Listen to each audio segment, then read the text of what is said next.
ശ്രീകാന്ത് ചേരുന്നു പുഞ്ചിരിമട്ടത്ത്. പുഞ്ചിരിമട്ടം ഈ മേഖലയുടെ ഒരു ദുരന്ത ഭൂമികയാണ്, ഒരു ദുരന്ത മുഖമാണ്. നേരെ ഉരുളുവന്ന് പതിക്കുന്ന സ്ഥലം പുഞ്ചിരിമട്ടമായിരുന്നു. പുഞ്ചിരിമട്ടത്തിൻ്റെ പുഞ്ചിരി മാഞ്ഞു. എല്ലാ കാലവും ജീവിതങ്ങൾ പുഞ്ചിരിച്ച, മനുഷ്യർ പുഞ്ചിരിച്ച, പ്രകൃതി പുഞ്ചിരിച്ച ഒരു സ്ഥലത്തിൻ്റെ അങ്ങേയറ്റം ദയനീയമായ സാഹചര്യം നേരത്തെ ശ്രീകാന്ത് പറയുന്നുണ്ട്. ശ്രീകാന്ത്, പുഞ്ചിരിമട്ടത്തേക്ക് പരിശോധന എത്തുന്നുണ്ടോ? ഈ JCBകൾ എത്തുന്നുണ്ടോ?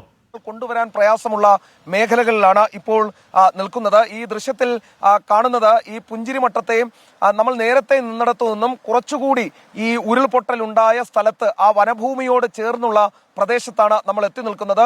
വലിയ കൂറ്റൻ പാറകൾ ഈ ഉരുൾപൊട്ടലിൽ ഒലിച്ചെത്തി ഈ വീടുകൾക്ക് സമീപം കിടക്കുന്നത് നമുക്ക് കാണാം. ആ വീടുകൾ കണ്ടാലറിയാം, ഒരു വീട് കുറച്ചുകൂടി മുകളിലേക്ക് വരുമ്പോൾ ഈ ദുരന്തത്തിന്റെ വ്യാപ്തി കൂടുന്നുണ്ട്.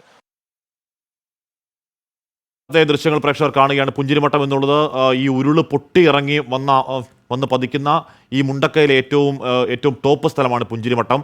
പേര് സൂചിപ്പിക്കുന്നത് പോലെ അതിമനോഹരമായ സ്ഥലമായിരുന്നു. അതിപ്പോൾ ഒരു ശ്മശാന ഭൂമിയായി മാറി. നേരത്തെ ശ്രീകാന്ത് കാണിച്ചിരുന്നു ഒരു വീട്, അതിന് അടിത്തറ പോലും ഇല്ല. അത് കിടക്കുന്ന എന്ന് പറഞ്ഞാൽ താഴെ അതിബലവത്തായി കിട്ടുന്ന അടിത്തറ പോലും കുറെ കമ്പികൾ മാത്രമായി നിൽക്കുന്ന ദൃശ്യങ്ങൾ നമ്മൾ കണ്ടു. മുണ്ടക്കൈയിൽ നിന്ന് തന്നെയാണ് സുർജിത്ത് അയ്യപ്പത്ത് ID കാർഡുകൾ, കുഞ്ഞുങ്ങളുടെ ബുക്കുകൾ, പുസ്തകങ്ങൾ, അവരുടെ പെൻസിലുകൾ, പേനകളൊക്കെ ചിതറിക്കിടക്കുന്ന അങ്ങേയറ്റം സങ്കടകരമായ കാഴ്ച, ആർക്കും താങ്ങാനാവാത്ത കാഴ്ച. ഐക്യകേരളം ഉണ്ടായതിനു ശേഷം നമ്മൾ കണ്ട ഏറ്റവും വലിയ ദുരന്തം എന്ന് ഉറപ്പായും പറയണം. കാര്യം അത് സുനാമിക്കും ഇത്രത്തോളം മരണസംഖ്യ ഉയർന്നിരുന്നില്ല. ഒരുപക്ഷെ പ്രളയകാലത്ത് ഇതിൽ കൂടുതൽ മരണത്തിലേക്ക് എത്തിയിരുന്നെങ്കിൽ കൂടിയും അത് ദീർഘകാലം നീണ്ട മഴ ദുരിതങ്ങളുടെ ഒക്കെ ഒരു കൺസോൾട്ടേഷൻ ആയിരുന്നു. ഇത് ഒരൊറ്റ ദിവസം കൊണ്ട്, ഒറ്റ രാത്രി കൊണ്ട് ഇത്രയധികം പേർ മരിച്ചുപോയ ഒരു മഹാപ്രകൃതി ദുരന്തം നമ്മുടെ ചരിത്രത്തിൽ ഉണ്ടാവാതിരിക്കട്ടെ. ഉണ്ട്, നമ്മളോടൊപ്പം ചേരുന്നുണ്ട് ശ്രീകാന്ത്. പുഞ്ചിരിമട്ടത്ത് നേരത്തെ ശ്രീകാന്ത് അവിടെ നിന്ന് നൽകിയ വിവരം നോക്കൂ ഹഷ്മി, ഞങ്ങൾ കുറച്ചുകൂടി മുകളിലേക്ക് എത്തി ഹഷ്മി. ഇപ്പോൾ ഈ ദൃശ്യങ്ങൾ ഹഷ്മി, ദൃശ്യങ്ങൾ കരളലിയിക്കുന്ന ദൃശ്യങ്ങളാണ് ഹഷ്മി. അതായത് ഒരു മനുഷ്യായുസ് കൊണ്ടുണ്ടാക്കിയ വീടുകൾ ഒലിച്ചുപോയതിന്റെ ബാക്കി പത്രമാണ് ഹഷ്മി നമുക്ക് ഈ കാണാൻ സാധിക്കുന്നത്. ഈ ദൃശ്യത്തിൽ കാണാം ഉരുൾപൊട്ടി ഒഴുകി താഴേക്ക് പോയതിന്റെ ഭീകരത. മുകളിലേക്ക് കയറും തോറും അത് ഇങ്ങനെ കൂടിക്കൂടി വരികയാണ്. രക്ഷാ ദൗത്യ സംഘം നമുക്കൊപ്പമുണ്ട്, ആർമി നമുക്കൊപ്പമുണ്ട്. അവർ അല്പസമയം മുമ്പ് സ്നിഫർ ഡോഗുമായി ഇവിടെ എത്തി പരിശോധന നടത്തിയിരുന്നു. പക്ഷേ പരിശോധനയിൽ അവർക്ക് കാര്യമായി ഒന്നും കണ്ടെത്താൻ സാധിച്ചില്ല. വീടിനകത്തോ മറ്റോ മനുഷ്യ ശരീരം ഉള്ളതായി കണ്ടെത്താൻ കഴിഞ്ഞില്ല എന്നാണ് ആർമി വ്യക്തമാക്കിയിരിക്കുന്നത്. മുനീഫ്, ആ ദൃശ്യങ്ങൾ മുനീഫ് ഒന്നുകൂടി കാണിക്കും. ആ രൗദ്രത, ആ വന്യത, ഈ ഉരുൾപൊട്ടി ഒഴുകിയതിന്റെ ഭീകരമായ ദൃശ്യം കാണാം.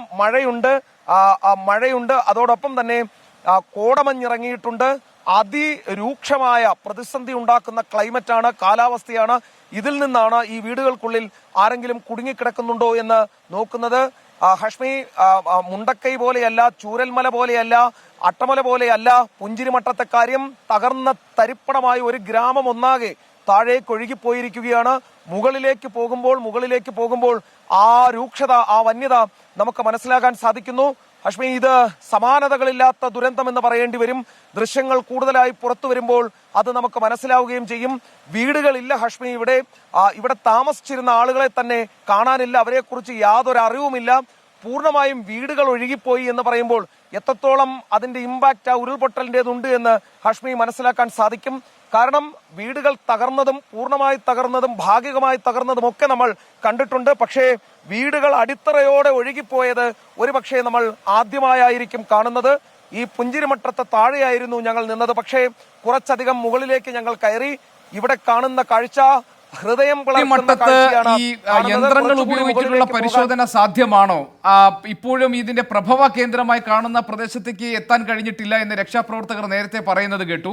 മണ്ണിനടിയിൽ ആളുകൾ കുടുങ്ങിക്കിടക്കാനുള്ള സാധ്യത പുഞ്ചിരിമട്ടത്തുണ്ടോ? രക്ഷാപ്രവർത്തകർ എന്താണ് പറയുന്നത്?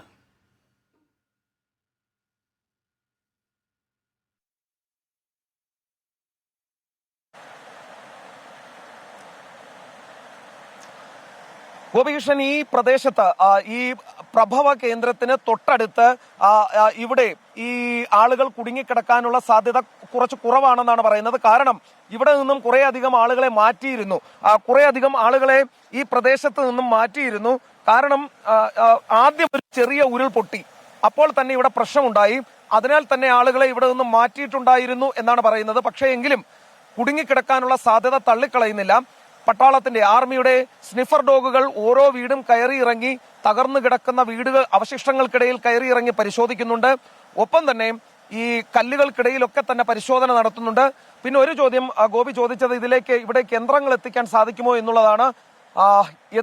എത്തിയെന്ന് പറഞ്ഞാൽ മതി ഗോപി, കാരണം വല്ലാത്തൊരു ടെറൈനാണ്. ഇവിടേക്ക് ഹിറ്റാച്ചി പോലും കയറി വരിക എന്ന് പറയുന്നത് അതീവ ദുഷ്കരമായ കാര്യമാണ്.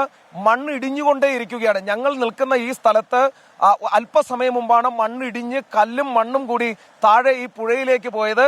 അത്രയധികം മോശപ്പെട്ട ടെറൈനാണ് ഇത്. ഇതിനും മുകളിലൊക്കെ തന്നെ മഴ പെയ്യുന്നുണ്ട്, മലവെള്ളം കുത്തിയൊലിച്ച് വരുന്നുണ്ട്, മൂടൽമഞ്ഞ് മൂടുന്നുണ്ട്.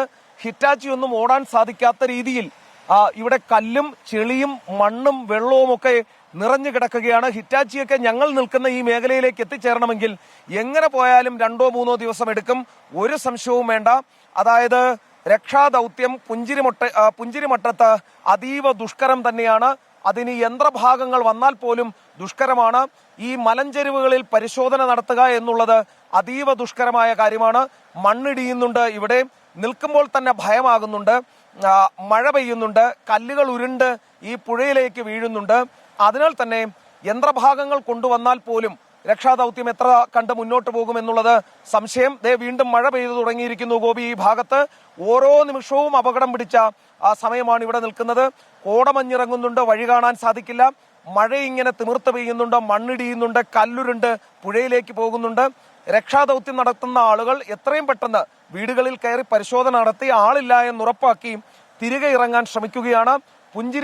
പുഞ്ചിരിമട്ടത്ത് നമ്മൾ വിചാരിച്ചതുപോലെ അല്ല ഗോപി കാര്യങ്ങൾ.